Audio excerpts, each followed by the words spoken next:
We could do an entire show just on the brakes. Yeah, water snorting out the nose. I mean, Might even be more interesting. if you think the conversation's good when we're on here, don't worry, we're not saying anything bad. We're just continuing the conversation, which is Right, so let's cover a couple of things. So that one triggered a good exchange. So yesterday welcome to the jungle. it was significant that Marco Rubio played truant again.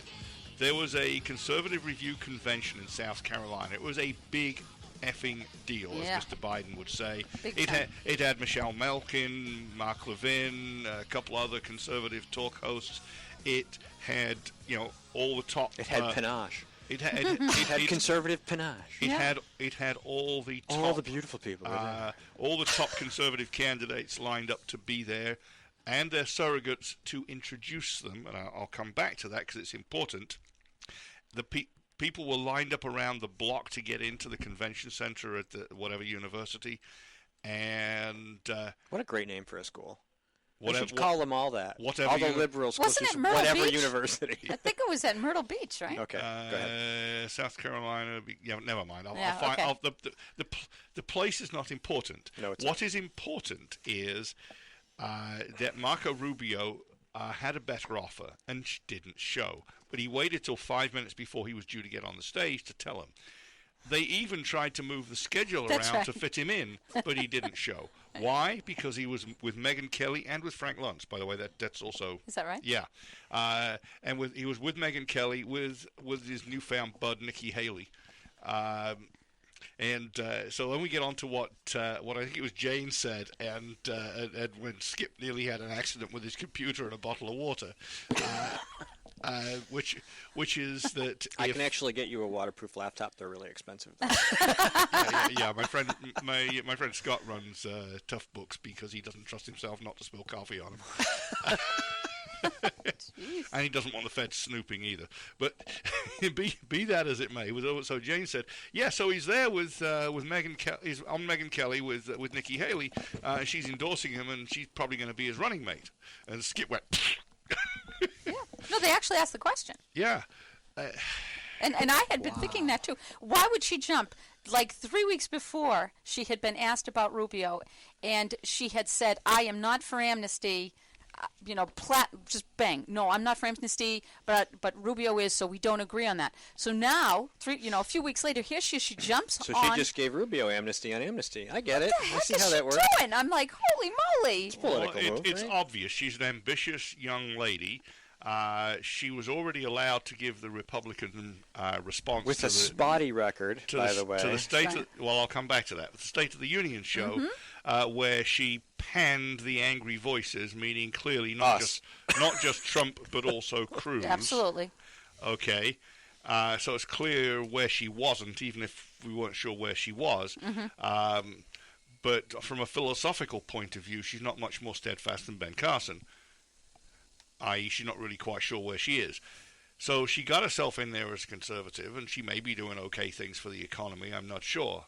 But when it came to matters of principle, matters that black people had died for, such as the South and the Confederate flag, she caved like a cheap suit when it came to standing up for a historical symbol of the South.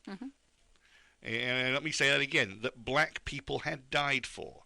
It's only the agitators, liberal agitators, that want rid of the Confederate flag. Right, she and caved really quickly. She caved really quickly, and they called her statesmanlike. And so you know what this lady's angling for, and it's the VP-ship. And you know that she's not going to get that unless a rhino squish approved by the party is the nominee. Well, it ain't going to be Jeb, and they're running out of options.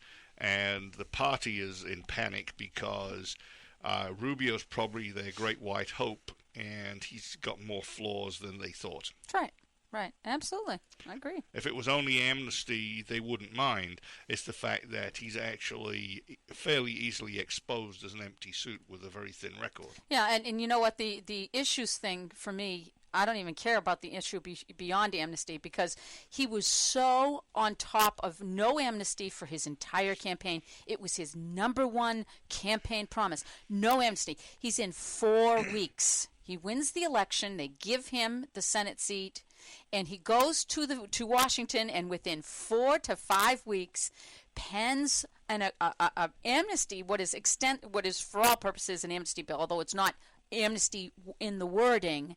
All of the policies in it grant amnesty, with Chuck Schumer, and he has the audacity to think that he has any integrity left. I mean, who does that? This was huge. I supported him over Charlie Crist. I sent money. I thought I was hearing Reagan-esque speeches. Yeah. Well, we now know that he does them in memorized 25-second sound bites. That was great. I loved that at the last debate. That was quite funny. It didn't help Christie much, though. It didn't, but it was really funny. But that was never the mission. The mission of Christie wasn't to elect Christie. Sorry, Jeff. The mission of Christie was to take out. And boy, did he ever. To take out one or more of Bush's challengers, and he stuck the shiv into Rubio really well. Were you watching that like I was? It didn't work. Oh, it worked. Are you kidding? It did, but it didn't. It didn't take him out. He's still in the top 3. Well, he might be in the top 3, Right, but he was sailing at that point. At that particular point in time, he got hosed bad. Yes, I agree. It dented him badly. It allowed Bush to be 4th instead of 5th in the New Hampshire primary. So it achieved some purpose. That was so bizarre watching it when you were watching that whole thing, and he just kept saying it, and Christie kept smacking him, and then he'd come up in the next segment and he'd say it again. My family and I were laughing at the TV going, not again. He said it again. I mean, it was like 4 or 5 times. You have to put it, though, for Christie. The way that he was slouching at the podium, he knew it was going to happen. He was just leaning. There he goes again. That was Prosecutor Christie. Yeah, that was good stuff. Leaning I'm into sorry. the jury. You're right. So to our law enforcement aforementioned friend that supported Christie, yes, he's a great damn prosecutor, but there's got too many other flaws to be president. Anyway, that matters not. It was a wonderful job, and as I say, when he backed out, I think I mentioned this last week, James Taranto's baiku for Christie was just precious. Mr. Roboto, domo arigato. I am a kamikaze. What? In other words, I came here to take you out and die. Oh, I get you. Okay. Well, do you think that caused him to die? I think he was dying a slow death anyway. No, but he achieved his mission. His mission was to bomb Rubio. And he knew walking out he was going to do it. He started right off the top with it. Well, it's great. No, it was worse than that, actually. I don't want to relitigate that debate. It was worse than that. As you watched the debate open, the moderators were trying to set them up to fight against each other. And you watched Cruz and Trump, at least initially, fail to take the bait. Right. They were playing prevent defense. They knew what they were being set up for, and they wouldn't take it. Right. And they handed the softball to Rubio, and he picked it up and he charged at Christie over it, and he opened himself up so wide, Christie just turned on the buzzsaw and took him out. Totally. That's the other thing that just drove me absolutely nuts. Here's the RNC during their autopsy saying one of the biggest things we have to do is to take control of our own debates. And who do they bring in as a moderator? John Dickinson, who has advising Obama said, kill the Republicans. What kind of witless nitwits at the RNC, and I blame Reince Priebus for this, is going to allow a Dickinson to be sitting there in the main chair throwing these bombs. This is like when Granite Rock caught John King and Josh McKelvin conspiring to let's get a food fight going. Okay? And well, you know who's the head of it, right? They call him the stupid party. You know who the head of it is? The head of which? The head national committee person that is in charge. Yes! In charge of the debates. My favorite Steve Dupree! Yeah. Man, you went into overload there. The microphone probably exploded. They're going to need a little post-editing amplification. amplification. Yes, the person who gives money to Planned Parenthood Action Fund to take out all those that do not believe in abortion on demand at any time. Kelly Ayotte. So, I just still don't understand this mentality. And also that he supports gay marriage. Again, are you going to support the platform or not? How good of a representation are you going to do? Oh, it's only the First in the Nation primary that's of use to you. How you doing so well with voter fraud there, Mr. Dupree? Just because the Republican Party won't go after it because of Jeb Bradley's son. Oh, shh. We can't talk about it. Shh, there might be another one. Shh. It's a ready-made policy, but we can't destroy and eat our own at the same time. Yes, because for some reason. Wait a minute, they do that all the time. I know. No, not they kidding. won't. They'll invest more energy going after us for bringing it up. Yeah. Than they will in just confronting it and fixing it. No. We could have fixed this half a dozen elections ago. That's right. Right. All right. We could have ended this. Absolutely. We could have ended Democrat vote fraud in New Hampshire. Bizarre. Right. But no, we can't do that. We can't do that. Why? Why can't we do it? Because I can't find it. Where is it? Damn it! Oh no! Is that a demon sheep? It's sheep. No, those aren't demon sheep. No, those are regular sheep. Yes. To be sent to the slaughter. Right. So, Skip, you mentioned our favorite senator, Kelly Ayotte. So,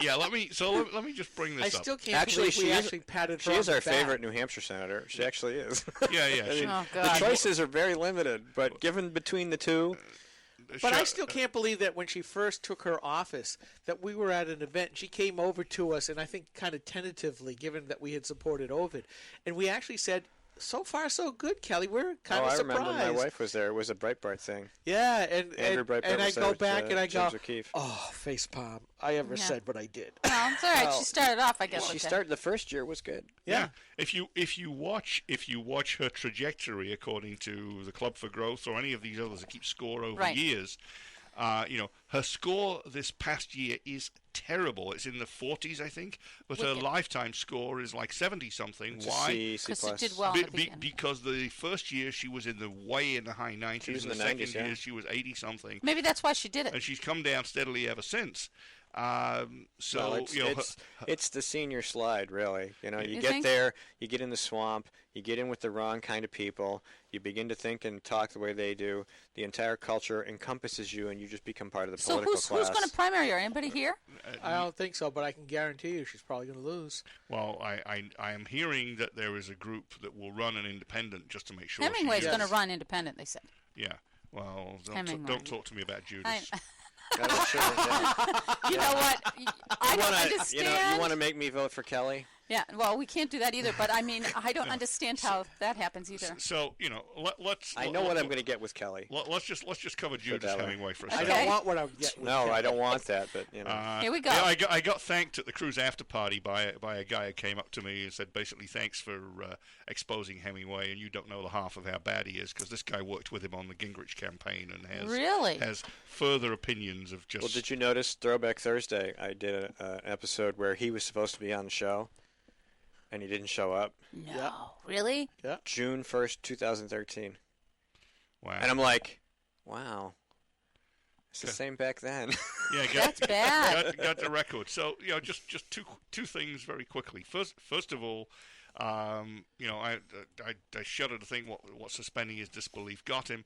But let me simply ask, Mr. Hemingway, did you get the exposure and the talking spots that you expected after the first one?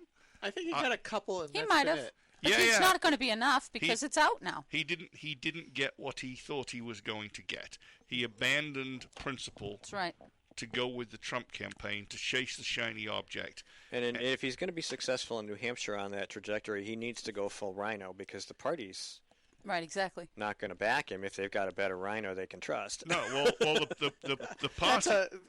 That's an party- oxymoron. yeah. A rhino you can trust. A rhino they can trust to be a rhino. Yeah. Real. Yeah, will he have the right herd mentality? Right, he's That's stuck in the middle of that. He's lost the grassroots, Totally. and That'll he never doesn't come back. have the other side of that. the opposite. Yeah. Is he going to get crushed between the elephants and the rhinos, or is he going to mount a rhino and ride with them? Pardon the images. That's a visualization. Well, I have a hear hard that. time with. Yeah. So right now, who Is do that a we Rough have? Rider? There is nobody else that said. Wasn't somebody telling me that James Lawrence was thinking about it? We have tried to approach Jim Lawrence, and he's not biting. I think he'd make a great candidate. I do too. Well, I could jump on that train. There's a lot of good candidates that could. I think Well, I think the biggest problem is the money. Yes, it is. I would make a splendid candidate. Yeah. Yeah, right. Well, But the problem is also that the party itself will do everything it can to squish anybody that really is conservative that runs in a Republican primary. So Right. they all know that. It's not even just the money. You're just going to get So squished. before we run out of time for the segment, You're Caesar and everybody else is Brutus in the party, and you're going to step up and say, and Yeah, that's it. stabbing you in the back. You bet. yeah, how many bruti are there out there? Bruti. There's a Yeah. lot. Yeah. So circling back around, interesting whispers in the wind. So Kelly stands up right away after the death of Scalia, God rest the man, and says, lays out this piece. Absolutely no way. This shall not pass. Not on my watch. And then you see the articles coming out in the semi-conservative press about how, McConnell's got this worked out so he can maintain a firewall so that the ones that are in squishy states that might have to defend their actions can say they voted for it before they voted against it, and they name Collins and a couple other squishies, and Ayotte, of course. Right off the bat, we have this new PAC called Judicial Crisis Watch that is now running ads here in New Hampshire proclaiming how wonderful Kelly Ayotte is. And I had a back and forth with one of these folks because they sent it to Granite Rock. I got it, and I started to have a back and forth telling him, let me tell you how it really is here. And, their only response is, well, we're trying to encourage her to do the right thing. And I said, you're too late. You should have talked to some of us beforehand that are in the grassroots. She doesn't believe any of that. You do know that, right? Believe any of which? That whole campaign, I really believe. I mean, she has refused 3 times to even sit with me for New Hampshire Right to Life. My board has asked me on 3 separate occasions to try to engage, and I can't. She won't meet with me. She won't. She has her people call, and when they're supposed to call back, I hear nothing. So after trying to dog it 3 times, we've just let it go. She is ensconced in a bubble that I truly believe she thinks is unbreakable. She's got everybody in the Rhino factor holding guard around her, and I really believe that entire campaign believes that they are untouchable, and that it's just a matter of wearing it out, so that just get there and she'll just be inserted right back in. They believe that. We ran through that at the first time Frank Ginter tried to go for re-election. He we thought saw that too. You're right. with Walt Havenstein running for election. We saw that with Charlie Scott Brown. We saw it with Charlie Bass twice in the time I've been with you guys on this program, where he lost once because he was acting like a Democrat and was replaced by a real one, Paul Hodes. Yep. And so he got religion and he came back and said, I'm a conservative. He rode the Tea Party wave in 2010. No, he rode Jennifer Horn's tailcoats. Well, To get back in. She was the one who waltzed him around here and said, believe me, Well, believe me. that was after she lost because she challenged him, and now we got to wonder who would have been worse. Anyway, we're going to take a little break. A break. We're going to take a little break. And then Give me a break. Final segment. Stay tuned. Rock Talk.